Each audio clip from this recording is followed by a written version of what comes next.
Last year, Christian apologist ordinaire William Lane Craig published his tome, In Quest of the Historical Adam, in which he imagines the not-so-historical Adam from the book of Genesis as an ancient ancestor who lived possibly as long as 1 million years ago. Apparently, this person was not a uniquely created being, nor was his wife created from him, or more accurately, from his rib.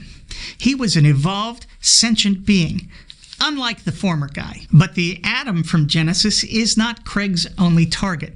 He goes after the entire first 11 chapters of Genesis, calling them mytho-history. That includes the story of Cain and Abel, people living 900 plus years, the sons of God getting it on with the daughters of men. The Nephilim, Noah, the Ark, the Great Flood, the Tower of Babel, ending with an introduction to the patriarch of all things biblical from that point on, Abraham.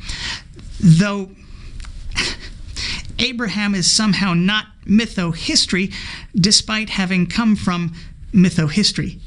You figure it out. The attempt is to get away from a literal reading of those first 11 chapters in Genesis. That's important to Craig, as I understand it, because he sees the young earth creationist types as a threat to Christianity, or at least a threat to some reasonable or innocuous apologetic for Christianity that won't make intelligent people LOL. Right, Bill? To me, that is a nightmare. My greatest fear is that the young earth creationist might be right in his hermeneutical claim that Genesis does teach those things that I described earlier.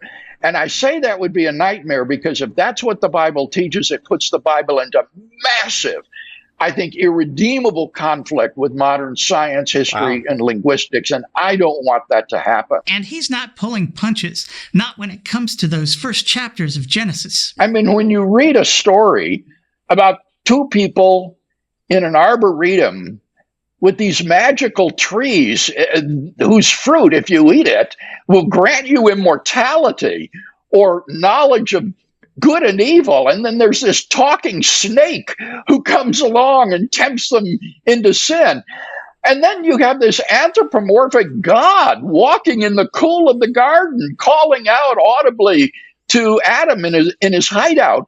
You think, well, of course this is figurative. I know I talked about this last December. I even coined the term incredible to indicate when something biblical is obviously fantastical and mythic, yet still believed by Bill and other Christians to be historic. We looked at the nativity stories in Matthew and Luke, and I asked, what exactly makes the creation and flood stories obviously figurative, while the resurrection remains historical? If you're a biblical literalist about the resurrection, what is the line of demarcation which separates that story from the stories in the first 11 chapters of Genesis? How is walking on water, raising the dead, cursing a tree, casting demons into a herd of pigs, or rising oneself from the grave any less obviously figurative? And how in Hitchin's name do you wrap your rational mind around that mess? I bring all of this up again because there's a fascinating new study titled Cognitive Sophistication, Religion, and the Trump Vote out of the Southern Illinois University system.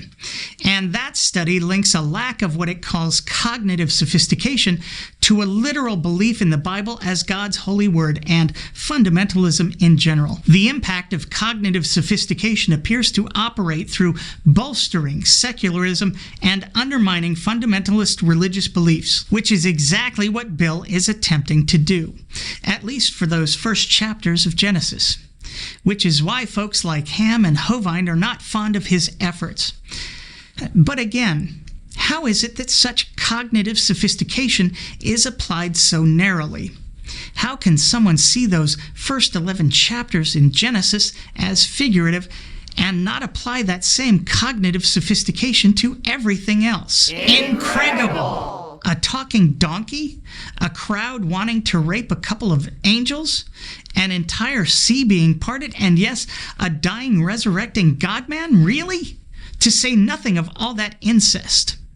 What happens to Bill's cognitive sophistication? Where does it go? I guess I should thank Bill for at least a little help. The study points out that, quote, low levels of cognitive sophistication may lead people to embrace simple cognitive shortcuts like stereotyping and prejudices, end quote. And Hitch knows we could all do with a little less of that.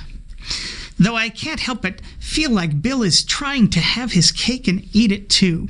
I don't know if that's personal, professional, or a little of both. But I do know this.